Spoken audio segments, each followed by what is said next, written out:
G'day everyone, exciting times. Here is the first WOD of the 6-week challenge. It's WOD 1.1. Now Joel, wouldn't it be a really cool way to prove to myself how much fitter and stronger and healthier I am by the end of the 6-week challenge? Well, funny you say that, because tomorrow's first WOD is actually a fitness test. Now don't get scared or alarmed by the name. I can't stress enough to you, there are hundreds of people doing this challenge. We all have very varying different fitness levels and mobility levels. Please go at your own pace. There is no pressure and there's no heroes to perform exceedingly well out of your normal everyday life. Do what you can.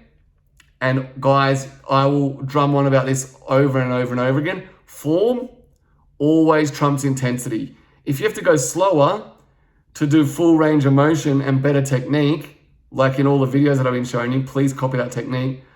Go slower.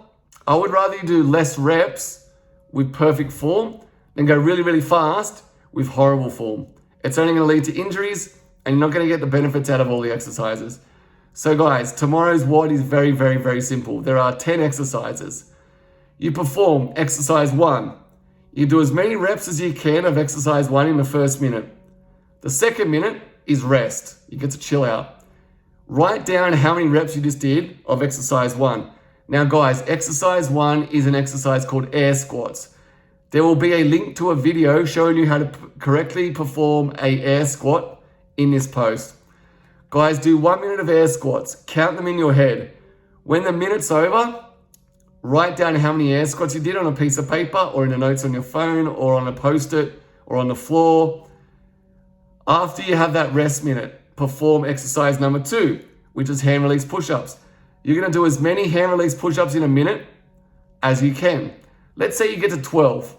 In the 4th minute, you have your 1 minute rest. You write down 12 push-ups, you then rest and rest and rest, and you wait for that 5th minute to come along and exercise number 3, which are glute bridges. You will then do 1 minute of glute bridges, you'll have 1 minute rest, you'll then write down your score. Guys, you'll repeat this fashion of 1 minute on, 1 minute rest, over and over and over until all 10 exercises are done. Now guys, a pro tip, please write down your scores somewhere you won't lose them. So in week 6, when we do this again, you know the scores you're aiming to beat. Guys, form always trumps intensity. Please never forget that. I don't want you to go out really, really fast and get injured. Do good form and just prove where you're currently at the moment. And I guarantee you, in week 6, you'll be far, far, far ahead of where you are now, physically, mentally, and socially. All right, guys, enjoy. And guys, don't forget, film yourself on the time-lapse video on your phone and then post that video back to the Facebook wall to earn your 1 point for tomorrow's WOD. Don't worry, no one sits there and watches all your videos. Plus, you're on time-lapse, so you move around like a really fast ant and no one can see you anyway. It just adds to the accountability and addictiveness of posting WODs day in and day out to get you into that habit of moving more frequently. All right, guys, enjoy. Peace.